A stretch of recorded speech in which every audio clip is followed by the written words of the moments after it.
This is a Hope 1032 podcast.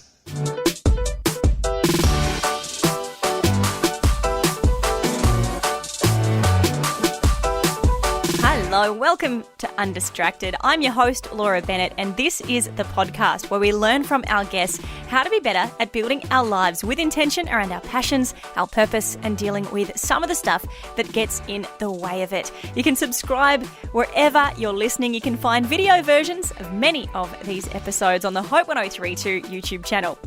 Have you ever found yourself having to make big decisions in life and wondering which way to go? To stay in a job or leave? Commit to a church or move on? Stay in that relationship or end it? When it comes to choices about when to stay or go, how can we know for sure when the time is right? We enter and exit many rooms over the course of our lives. Jobs, relationships, communities, life stages. The transitional moments between them, though, can lack much needed clarity. Our guest today is spiritual director and best-selling author Emily P. Freeman. Emily hosts the Next Right Thing podcast and is passionate about helping people understand when it's time to move on from a situation that no longer fits to find new spaces where we can flourish and grow. Her latest book, How to Walk Into a Room, is all about the art of knowing when to stay or go. And in this conversation, we unpack the nuances of ending a season well, discerning the season we're in, and listening to our intuition. Let's welcome Emily to the show.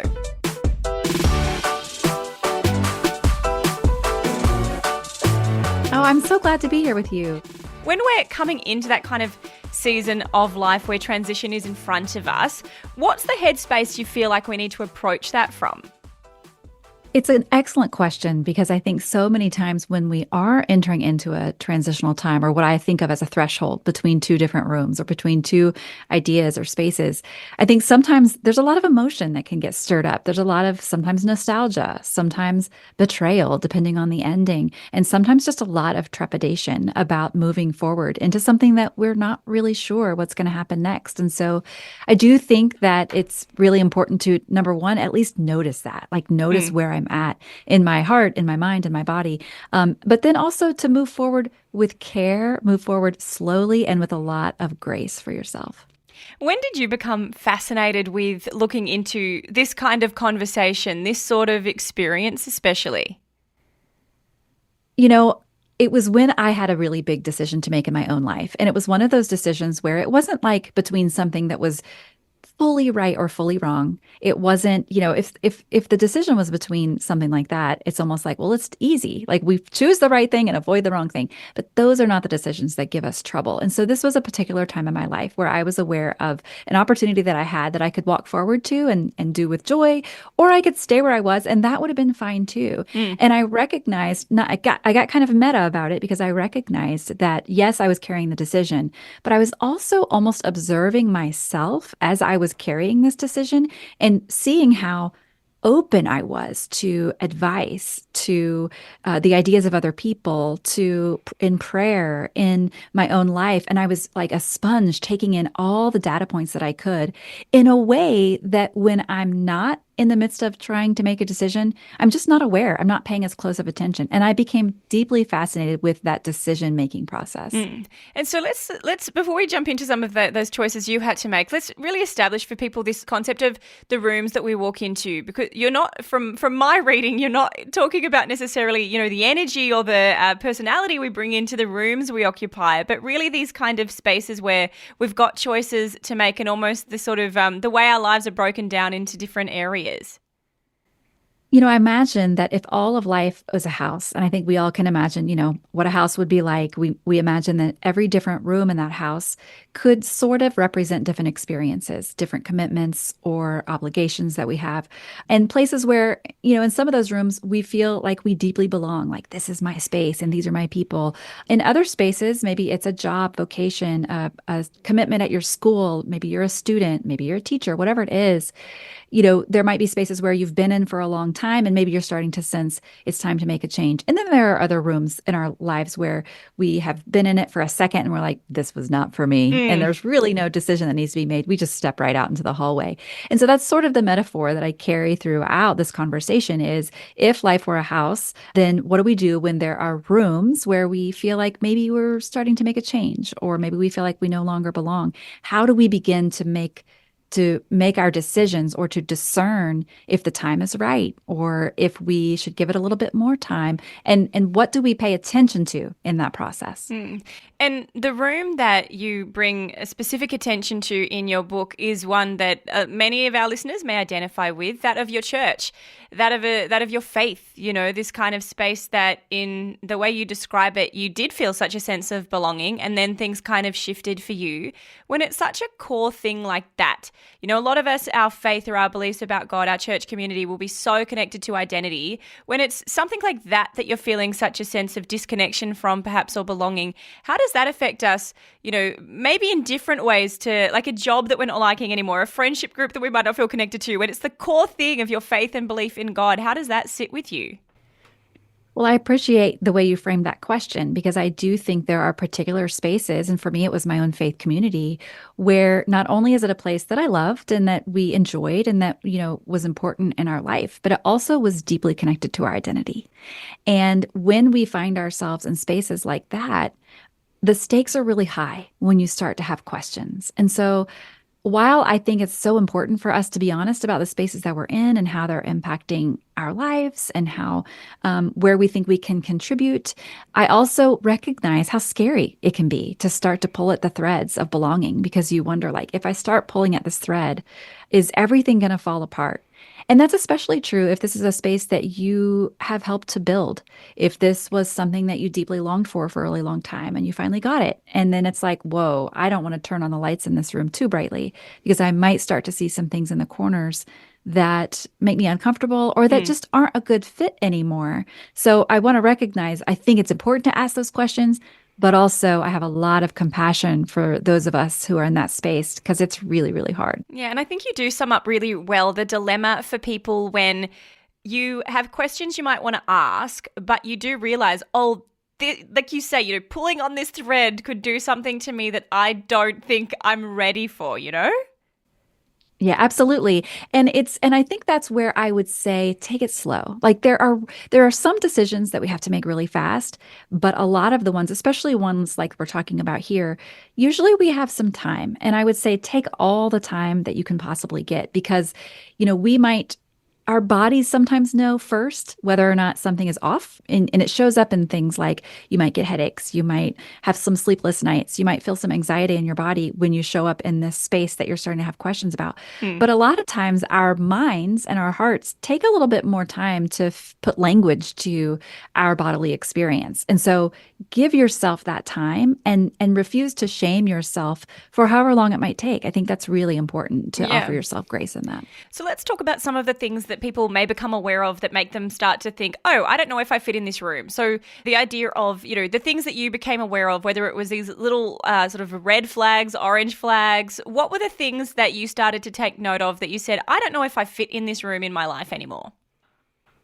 It was a slow rising for us. And, we had been part of this particular faith community for quite some time. It was a place where our kids grew up. It was a place where we felt like we could be ourselves. But there were some things, like there were some theological things at the time. There were some questions just of the way that, decisions were made. And again, one thing in particular, it wasn't like one thing. And I think that's sometimes how it is in these rooms where you can kind of explain away one or two things, but just over time, things built up to where we started to recognize it's not that this is a bad room. It's not a bad space. And I still have friends, dear friends who are still there.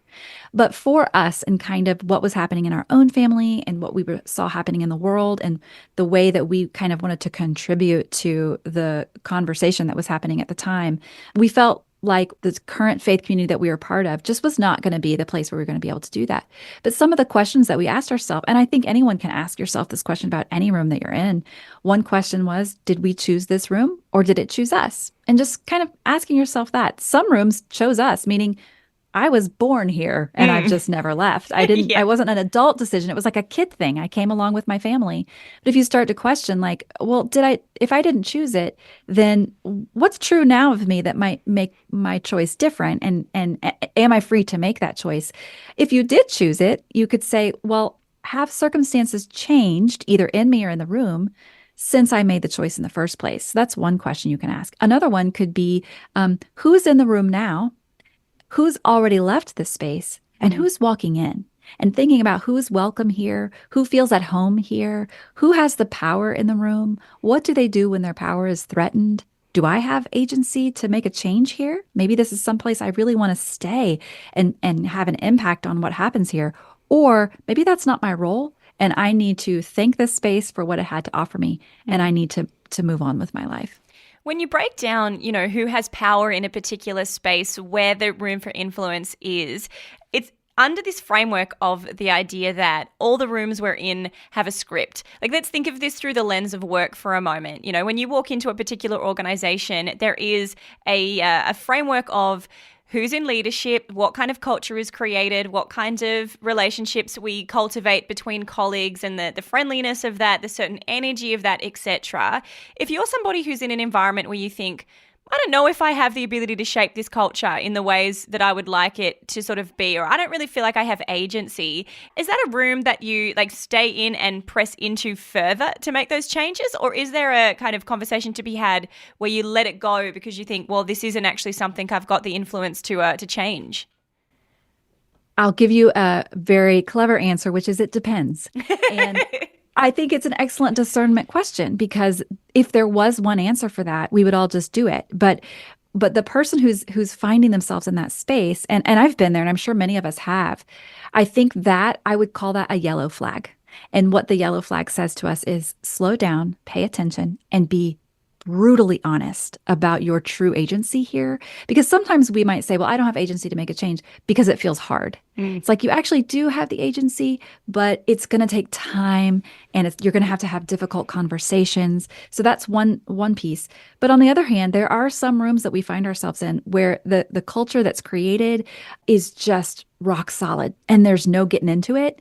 And I think those are the times when it's important to just admit what's true, admit what's not yours to do, and begin to make a plan for making an exit. But again, it sometimes takes time to discern which is which. And to think about, who will you have to become to change the culture in the way that you want to? Right. And does that align with who you truly want to be?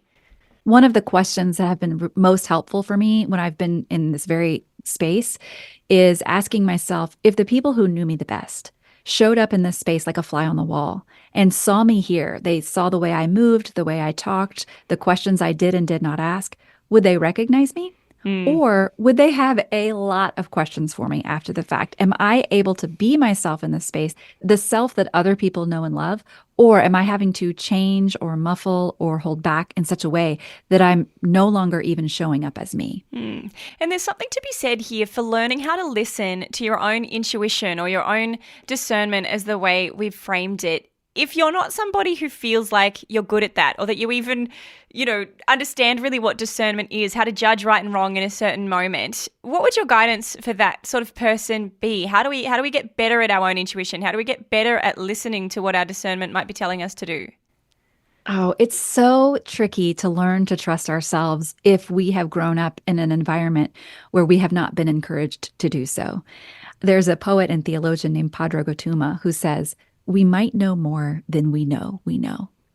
And I have found that to be profoundly helpful and true, but it is a learning process. And I would say, I don't think any of us are necessarily born with this gene of discernment, but it's something we can all learn, like gardening or cooking. We can learn how to become better decision makers. And I think it begins with honoring our own voice at the table, the way we would honor the voice of a friend who we deeply admire and respect.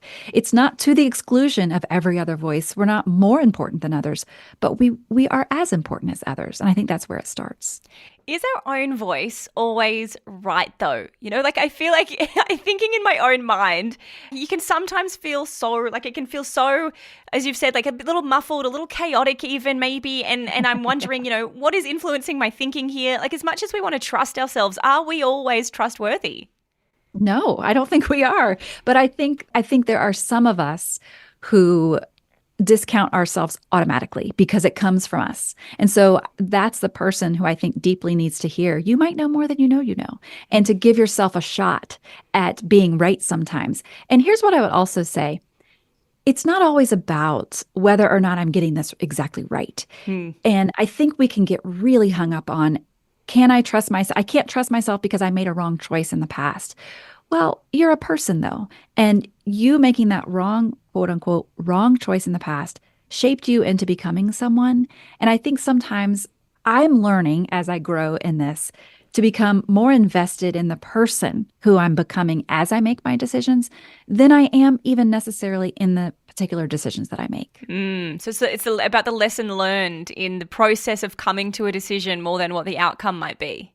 And the person who I am, because I mean, I think sometimes decisions you make, they lead to a thing and they fall flat, or you realize, oh, I walked into this room and it was exactly wrong, and now I have this 1 year contract I signed, and then we feel stuck. And I think there are times when we feel ready to leave a space, but it's just not time. And it could be not time because of circumstance, because of contractual agreements, because of money, whatever it is.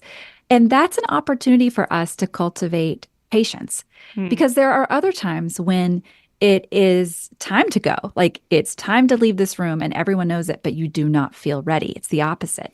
And this is an opportunity for us to cultivate courage, to move even though we don't feel ready. But both of those are character development. And it's an opportunity for us to learn to become a person who maybe we weren't before, but hopefully in the process, no matter what, we're becoming more fully ourselves. We'll be right back after this. I like a point that you make as well, how awareness doesn't always mean that a change is needed, right? Like as we look at some of the things that may become these yellow or red flags in a particular room, as we start to ask questions of, oh, am I still fitting here? Is this still what I like? Just because you're aware of something that you're now sort of thinking about doesn't necessarily mean you have to change, that you have to leave the room. Yeah, so many times when we have that little niggling feeling of like something is off, I would say a lot of people fall in one of two camps. The one is what you just said, which is something's off, I got to get out of here. And they move straight to a big move. And then there are others of us who are chronic stayers and we're like, something is off, I must ignore it. I must not speak of it. And I think that this is not, advisable either. And so what I'm hoping to encourage people to do is to first recognize what's really going on here as much as we're able to do, be honest about it, and then be willing to hold the tension of it a little bit longer so that our minds and our bodies and our hearts can begin to align. And all of these data points, you mentioned earlier, like, aren't we sometimes wrong? And sometimes maybe we're not trustworthy.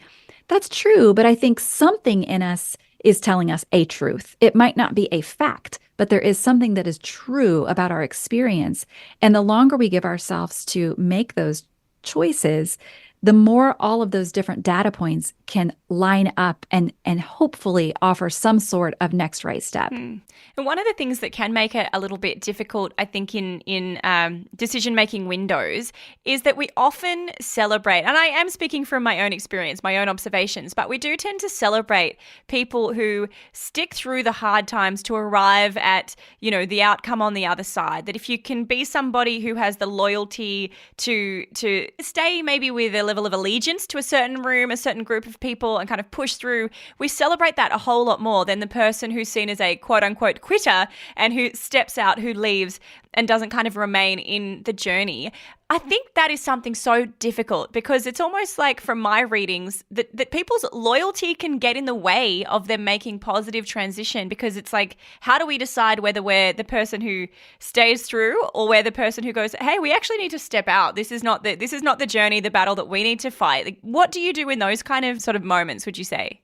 You state that perfectly, because what you just described is how we give character traits and morality to particular movements. So you just described stayers are often praised and leavers or quitters are often maybe criticized. And so when we attach morality or character to a particular choice, it does cloud our ability to make a different choice in the future. Because the reality is, sometimes it is really faithful to stay. That's a beautiful thing to do. And also, there can be faithfulness in leaving. It's in recognizing that my time here has come to an end, and stay at any cost is not automatically the right thing to do just because it's staying. Sometimes stay at any cost is stubborn, or it's a lack of trust in your team, or it's a lack of believing that someone else could do the job maybe as well as or better than you, but you won't get out of the way because you're not paying attention to the signs.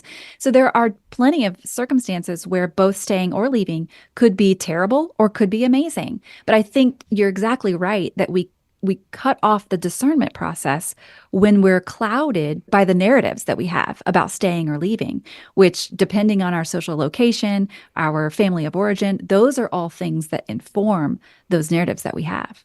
And when we have questions in these transition windows, I love the way, even in this conversation, but particularly in your book too, it's not like we're going to get like, this is the ABC of how to do this. Here is the exact answer of what to do when you have these questions. But it's like sometimes we might have questions, but we're not actually given a full answer. As you put it, we're given arrows. Like we're given kind of pointers to the next thing. And I personally, as somebody who's like, just give me yes and no, like make it really binary for me. We don't always have the luxury of getting that in life, but we do have things that will point us to the next right step. We do. And we don't like this. Like I'm like you, like if someone would just tell me what to do, even if it's difficult, I'll just do it.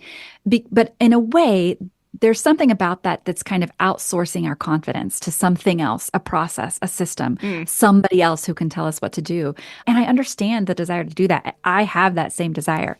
But I think in life, so seldom do we get that. So often, if, we're going to Z and we get A, B, and C, and then we have this whole cloudy future that we just have to figure our next right thing, which is like just one small arrow. And in the ending of an occasion, it's probably not the right way to put it, but if you're making the choice to leave a room and you have an ending in front of you, how do we leave well? How do we make sure the ending is not this kind of savage exchange between us and the space that we're exiting from? Well, one thing I would say is we can't always control it. We can't always end well as everyone would define well. And so I think it's important for us to define, what does ending well look like for me? And how can I do it with as much compassion and grace as is possible with the least amount of collateral damage? One way I think for me is to recognize there's a difference between endings and closure, that if I demand closure, that this ending might not go smoothly because I have this idea of what closure is. I think endings always come, but closure is a luxury if we ever get it at all. And so sometimes we have to find our own personal way of finding closure. And so one of the ways I have found to end well and find my own closure is to make two lists. One is a list of things I'm bringing with me, of things from that room, even if it was a really difficult room that I'm leaving, a difficult situation. There are things I'm going to bring along with me, things I've learned, gifts that were given to me, people I met along the way who I wouldn't have met any other way. And then the second list I make is of things that I'm going to leave behind. There are some things that just cannot fit through the door. Like, for example, sometimes you're not able to tell the full story. Sometimes you sign an NDA and you're not allowed to share with people how this ending, like what really happened behind closed doors. Sometimes you have to leave behind parts of your reputation that you never thought you would have to leave behind, but you're just not able to fully get the understanding that you want. Those are the things that can keep us from ending well. And I think if you're able to name them, and for me, I literally write them down, I have found that to be maybe not a perfect closure, but I have found it to be in some ways a peaceful closure. And something that would allow you to process, right? If you're obviously a writer and words would be quite significant to you. I find that a little bit as well, that if I can just get my own thoughts out, even if there's not necessarily a resolution to it, it's like you're walking through something that just helps you put it over there and kind of think around it a little bit more. Absolutely. And, if you're not a writer like we are, like if that's not your thing, I do think there can be really helpful ways to do this bodily. Like even for me, I do a lot of walking, like walking in my neighborhood, but having an intentional walk. Like this walk is, I'm going to release things just symbolically as I go and really acknowledge this ending. Another thing is I have found, this might sound silly, but I have found fire to be really helpful, whether that's lighting a candle in honor or memory of something, or maybe it's writing something out in a scribble and then burning growing it, in my little fire pit behind my house.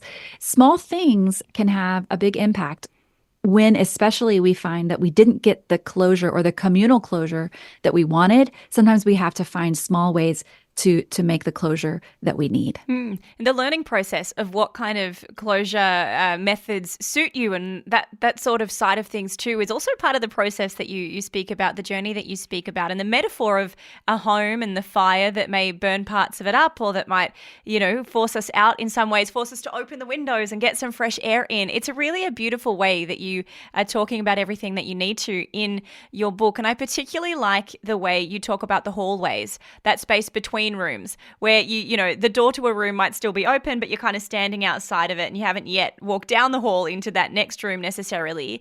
That hallway space of life, how would you describe that, where we might be within that thinking window, I suppose, between two spaces? I think we're probably all always in rooms that fit us really well. We're leaving rooms that maybe don't. We're walking into new rooms. We're starting something new. And in some area of our life right now, probably all of us are in a hallway. It could be a relational hallway, a vocational hallway, or a hallway with a different community or whatever it might be. And a hallway can really be anything. It may be a bridge from one thing to another. It might feel like a wilderness where you're all alone and you're wondering, like, where are the people? Where are my people? It could be more like a waiting room where you're like, it's just not time to do the next thing yet, so I have to wait. I don't know what it is. There are lots of things a hallway can be, but no matter what it is a liminal space, a space between two things. And I think a lot of us have a tendency to run through the hallway, like, get me out of this place. I don't know what to expect here. There's not even any chairs here. Like, I need to get into a room so I can get comfortable. And while sometimes that might be what we need to do, I do think that there is a lot of beautiful things that can happen in the hallway. There's some growing that can happen there that may not be able to happen in our rooms. And so being open to the type of work and growth that can happen in these liminal spaces, I have found that even though it's sometimes really uncomfortable in the moment, looking back, I have found those to be some of my most transformational times. Well, and you almost need to give those spaces a bit more time, a bit more attention, because the changes of mind, the changes of heart that will influence the next room that you go into, surely that's where a bit of that occurs, where you address a change of thinking or a change of perspective that's caused you to leave the first room in the first place. Exactly. Because these are, usually if you're walking out of a room, depending on what type it is, there's been some things stirred up. And so best to give yourself time to let some of that settle before you commit to your next thing, if that's at all possible for you. And if we're on the other side of this, say you're, the church pastor and somebody's coming to you with questions and starting to face that wrestle of, I don't know if this room is for me anymore. Or maybe you're the business leader and somebody's saying, hey, I don't know if I fit in this organization anymore. When you're the person on the receiving end of questions and somebody's perhaps weighty changes of mind, what can that person be doing to receive that perhaps with a little bit more grace or the wisdom to know how to help this person in that process?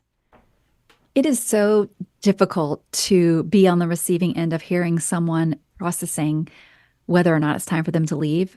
I would say, number one, as best you can, work as hard as you can to not be defensive and to somehow separate yourself from this being about you, even if they say it's about you. And if you can, in that moment, allow them the honor to say what they need to say in this process and be willing to receive their words as a listener and not as a fixer or as someone who's trying to convince them of something else. Because chances are, if they've come to the point where they're talking to you about it, if you're in one of those positions, they've probably already made up their mind. And most likely they're desperately wanting some compassion and some understanding. And you have the agency and the authority to give them that. And so I would encourage you, as difficult as it may be, to offer that listening space for someone to the best that you can. And then And then maybe you have your own support system you can go to when you need to process, like, this was so hurtful, this is so hard, but maybe don't do it with that person. I like what you said earlier too about not assigning morality to certain choices, because I think for that person, in those leadership positions, it could be really easy to say, well, if these are the questions they're asking or whatever, you can assign almost too much about somebody's personality and character traits by those kind of choices or those sorts of questions too. Absolutely. Listen, we all have our narratives about all of the things, and we don't even know we have them, right? We all have scripts we're following that we've written and then we read and follow. And so it takes sometimes being stirred up like that to reveal, like, oh, wait, I always thought we were all really happy in this room, and now you're telling me a different story. This is not in congruence with the story that I was telling myself. That's an opportunity for transformation. And I would say, as difficult as it is, what might happen if you were lean into that rather than run from it or try to defend it? It's a constant growing process for all of us. And Emily, it has been such a delight to be able to talk to you on this podcast. It's called Undistracted. We ask you, our guests, ways that we can be living our lives more intentionally around our passions, our purpose, dealing with some of the things that can get in the way of that. For you, as we conclude, I really want to ask you a question that I ask many of our guests, and it simply is, what would it mean to you? What would it look like to be living an intentional, undistracted life? If you were totally anchored around the things that you're passionate about, that you feel are your purpose, what would you be doing? What would that look like? The thing that comes to mind first is I think I would probably laugh a lot more. I think that, sometimes the things that I'm distracted by keep me from joy. It keeps me from being fully present where I am and seeing some of those smaller moments that I could maybe they wouldn't change my life, but they might make my life more enjoyable. So I think it would, first and foremost, I think it would look more like laughter. And I've asked you a lot of questions. Is there anything, though, that I haven't asked or that you wanted to add before we wrap it up? Oh, what a great final question there. I think in summary, I would just say, for anyone who is in a room that may be a beloved room, maybe one that you wanted for so long and maybe prayed for and hoped for, if you're starting to question the room or the space, don't be afraid to lean into your questions, because chances are, even if you're not to leave that room, chances are you asking the question is going to make the room better. And so don't be afraid to ask your questions.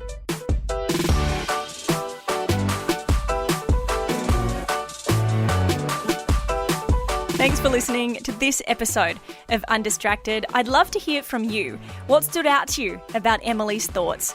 What are the kind of moments that you're in between at the moment where you're looking for a little bit of direction in amongst the transition? You can email me anytime, undistracted@hope1032.com.au. You can find me on Instagram at laura.bennett_. I'd love to hear from you, sharing this conversation together. And don't forget to subscribe to this podcast wherever you're listening. Share it with a friend, that person you know needs to hear the perspectives that Emily has brought to the transitional moments. And don't forget to check out her book, How to Walk Into a Room. And if you want to hear more from her, the wisdom that she has on this topic, of course, her podcast, The Next Right Thing, is a great place to go as well. Until next time, enjoy living this undistracted life.